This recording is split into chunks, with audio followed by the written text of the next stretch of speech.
Continent থেকে বাজার করে যাচ্ছি। সো এই পলিথিনের ব্যাগটা পর্যন্ত কিনতে হয় 13 টাকা। আর আমি ব্যাগটা ব্যাগের দামটা সেভ করতে পারতাম, বিকজ আমার বাসায় ব্যাগ ছিল, বাজার করার জন্যই ব্যাগ ছিল। সো এটা দিয়ে করতে পারতাম, মনে নেই ওইটা আনতে। এখন যেটা নিয়ে কথা বলতে চাই, যেহেতু সময় পাচ্ছি না, যেতে যেতে এই বিষয়টা নিয়ে একটু আলোচনা করা যাক। সেটা হচ্ছে যে পর্তুগালের ওয়ার্ক পারমিট নিয়ে। ঠিক আছে, সো সবাই যেহেতু ওয়ার্ক পারমিট বলে, আমিও এটাকে ওয়ার্ক পারমিট বলে সম্বোধন করছি। বিষয়টা হচ্ছে পর্তুগালের আমি যতটুকু দেখেছি, ওয়ার্ক পারমিট বলে কিছু নেই, ওয়ার্ক পারমিট লাগে না। ঠিক আছে, আপনার জাস্ট একটা জব ম্যানেজ করতে পারলেই হয়। Just job contract, job offer letter বলতে পারেন, ওয়ার্ক কন্ট্রাক্ট, জব কন্ট্রাক্ট, যেই নামেই বলুন না কেন, জাস্ট একটা জব হলেই হয়। ঠিক আছে, একটা জিনিস ক্লিয়ার করা খুবই প্রয়োজন যে পর্তুগালে ওয়ার্ক পারমিট প্রয়োজন নেই, জাস্ট জব কন্ট্রাক্ট বা ওয়ার্ক কন্ট্রাক্ট হলেই হয়। এটা সবাই মাথায় রাখবেন যে ওয়ার্ক পারমিট যে এজেন্সিরা বা দালালরা বলে যে ওয়ার্ক পারমিট বের করেছি আপনারটা, বা ওয়ার্ক পারমিট বের করতে এত টাকা লাগবে, আসলে এগুলো একটু বোগাস, এগুলো একটা ফালতু কথাবার্তা। ওয়ার্ক পারমিটের প্রয়োজন নেই, জাস্ট একটা জব হইলেই হয় পর্তুগালের জন্য। সো এখন আমি যেভাবে এই জব কন্ট্রাক্ট বলেন, ওয়ার্ক কন্ট্রাক্ট বলেন, যেভাবে আমি ম্যানেজ করলাম সেটা হচ্ছে, ফার্স্ট অফ অল আমি একজন সফটওয়্যার ইঞ্জিনিয়ার। আমি 2021 সালে এই পর্তুগালের একটা কোম্পানি, সেখানে আমি সফটওয়্যার ইঞ্জিনিয়ার হিসাবে জয়েন করি, কাজ করি।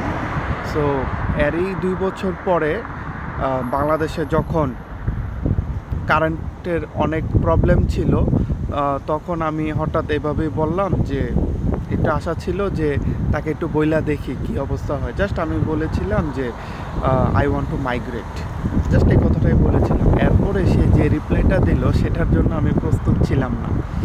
সো অবশ্যই পজিটিভ রিপ্লাই দিয়েছে সে, মানে এরকমভাবে রিপ্লাই দিয়েছে মনে হচ্ছে যে আমি আমার আশা নিয়ে 2-3 মাস ধরে ওর সাথে কথা হচ্ছে এই নিয়ে। বলতে দেরি, ও যখন মেসেজটা দেখলো সাথে সাথে রিপ্লাই দিয়ে বললো যে হ্যাঁ তুমি পর্তুগালে এসে পড়ো। ঠিক আছে, আমি কিন্তু পর্তুগালের নাম বলিনি, কিন্তু আমার ইচ্ছা ছিল যাতে ওর পক্ষ থেকে যাতে আসে। কিন্তু এই সত্যি কথা বলবো, অনেস্টলি বলবো যে অবশ্যই ইচ্ছা ছিল, ইচ্ছা না থাকার কোনো কারণ আমি দেখছি না। ঠিক আছে, সো মিথ্যা কথা বলার কোনো এখানে প্রয়োজন নেই, আমার ইচ্ছা ছিল।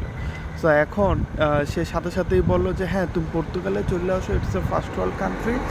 এবং সাথে সাথে এটাই নয় যে আমার বাবার এখানে এস্টাবলিশড কোম্পানি আছে, সে কোম্পানির মাধ্যমে দরকার হলে, আমার কোম্পানি না হলে আমার বাবার যে এস্টাবলিশড কোম্পানি আছে সেটা দিয়ে তোমাকে আনার ব্যবস্থা করবো, এবং তুমি আমার বাড়িতে থাকতে পারবে। আমি আমার বাবাকে জিজ্ঞেস করতেছি যে থাকতে দেয় কিনা। আর সাথে সাথে বলে রাখা ভালো যে আমার বাবা খুবই জেনারাস, উদার মনের মানুষ, তিনি অবশ্যই এটাকে এগ্রি করবে। পরের দিনই ঠিকই সে আমাকে জানালো যে তার বাবা এগ্রি করেছে। এই তো আমার এটাই হচ্ছে এই জব কন্ট্রাক্ট বলেন ম্যানেজ হয়ে গেল, এবং ইচ অ্যান্ড এভরিথিংই ম্যানেজ হয়ে গেল আর কি।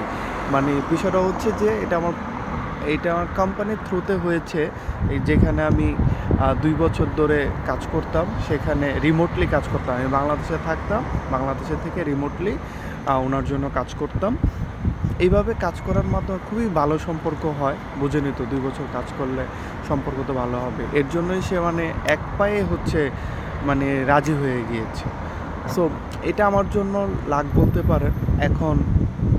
এখন আমি কিভাবে জব কন্ট্রাক্ট পেলাম, এখন আপনারাও যদি পরিচিতদের মাধ্যমে এভাবে জব কন্ট্রাক্ট বা ওয়ার্ক কন্ট্রাক্ট ম্যানেজ করতে পারেন, তাহলে ইটস ইজি। জাস্ট ওয়ার্ক কন্ট্রাক্টটা ম্যানেজ করলে and each and everything document দেওয়া আছে, জাস্ট ইজি লাইক দ্যাট। এখন তো আমার কাছে ইজি লাগবে, কারণ আমি প্রত্যেকটা প্রসেস আমি নিজে করেছি। কোম্পানি তো কোনো সময় এশিয়ান কান্ট্রি থেকে লোক নেয়নি, সো তারা তো জানতো না কী করতে হবে না করতে হবে, ওনার কী ডকুমেন্ট দিতে হবে। এই যে চেকলিস্ট আছে, একটা চেকলিস্টটা আমি খুঁজে বের করে দিয়েছি। এটাও অনেক বড় মানে রহস্য। এটা কিন্তু ইজিলি ওই চেক কী প্রয়োজন এটা পাওয়া যায় না, অনলাইনে ঘাটলেই, গুগল সার্চ করলেই যে পাওয়া যায় এরকম না বিষয়টা। আর আমার ভাগ্যে ছিল, আমি লেগেছিলাম, এর জন্য আমি ওই চেকলিস্টটা পেয়েছি। এটাও খুব একটা কষ্টের বিষয় ছিল। আল্লাহ যদি না চাইতেন আমি ওই চেকলিস্ট নাও পাইতে পারতাম।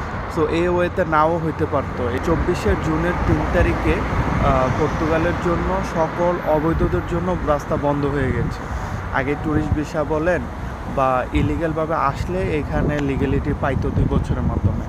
এখন শুধুমাত্র ওয়ার্ক কন্ট্রাক্ট বা বৈধ উপায়ে ওয়ার্ক কন্ট্রাক্ট, ফ্যামিলি রিইউনিফিকেশন এবং জব সিকার ভিসা মানে ডি ক্যাটাগরি রেসিডেন্স ভিসা বা লং টার্ম ভিসা নিয়ে যারা আসবেন তারাই শুধুমাত্র লিগ্যালিটি বা রেসিডেন্ট কার্ড পাবেন। আদারওয়াইজ এখান থেকে যারা ট্যুরিস্ট ভিসাতে আসবেন এবং হচ্ছে স্টুডেন্ট ভিসা তো একটা লং টার্ম ভিসা, সেটা না, ট্যুরিস্ট ভিসাতে আসবেন এবং ইলিগাল ওয়েতে আসবেন তাদের জন্য কাট করা সম্ভব না, বিকজ এখানে অনেক ব্যাকলগ পড়ে আছে। সো এই তো আমি এইভাবেই জব কন্ট্রাক্ট ম্যানেজ করার মাধ্যমে চলে এসেছি পর্তুগালে। সবাই দোয়া করবেন। আর কি জানতে চান সেটা কমেন্ট করে জানান, আমি সময় করে ভিডিও তৈরি করার চেষ্টা করব। সবাই ভালো থাকবেন, সুস্থ থাকবেন। টিল দেন, আল্লাহ হাফেজ।